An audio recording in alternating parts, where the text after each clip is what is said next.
Hey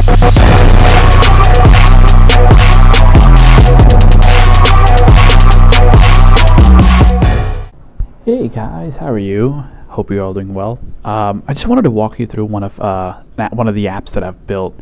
It's called Asteroid Tracker, and this is part of a broader app called Planet Watch. And basically, what this app allows you to do is track a lot of global issues on things like pollution, geopolitical news, the ocean cleanup, and also this app has a feature which I'm going to display in this video called NEO Tracker. Now, for those of you who don't know what NEO Tracker is, or rather what NEO stands for, and that's Near Earth Objects, and that refers to asteroids, comets, things of that nature.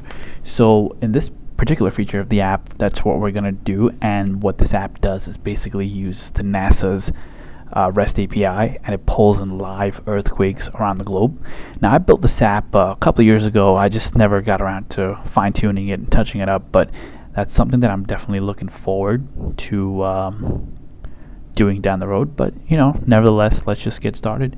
I just want to walk you guys through how the functionality is, and just some cool things that I think you're gonna enjoy. So here we go. So you click on this button here, right, called Go Track, and you're taken down here, and you're met with this bubble here. Now, this interface, I built it with a lot of user experience in mind. It's gonna shoot this bubble at you first, directing the user, hey, start here by selecting an asteroid from the list. So as soon as you hit that, it gives you another one. Okay, now we're gonna, in this section here, we're gonna view all the properties for each asteroid. Okay, so we just X that, and then lastly here we click on either button below just to load more asteroids. So basically from this list here, we can just choose more asteroids to load into this list here. And basically when we select an asteroid here, we're going to see some properties here like name, is it hazardous, a diameter in meters, the orbiting body, the mass distance in the mist distance, in miles from Earth, that is, and the speed in miles per hour and kilometers per second. Kilometers per second, just think about how fast that is, right? And then the JPL URL, and that's Jet Propulsion Lab of NASA, and the NEO ID here. So let's just get started. So click on this guy here. All right, and here we go. So now we have the properties that loaded here. So this is the name. Is it hazardous? No. The diameter in meters, 581 meters. So it orbits around the Earth. The mist distance is that. These are some things that I need to fine tune, obviously round it up and all that cool stuff. But I just think the display here is pretty awesome. The speed here, 39,702 miles an hour, and that's 17.74 kilometers per second. Now, before we even get to the other properties, we can see here we have this bubble here that directs us to click this button to see what would happen if this asteroid hit Earth, right? So that's what we can do. So let's just X out of that, and then let's just click that. So this hypothetical hit is basically a dynamically generated modal that takes in several properties of each asteroid, and it gives you a hypothetical scenario if this particular asteroid hit Earth. So for the one we just selected, it says this asteroid has an estimated diameter of 582 meters. That's pretty big.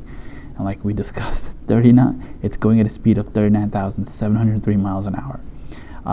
And if you can read here, you got this section here. Feel free to pause. And then down here, you have a little highlight that, alerts the user whether to lose sleep over it or not. But don't worry, this asteroid, don't lose sleep over it. It's not a big threat to Earth. So scroll below. This is just some more general information of where these asteroids come from.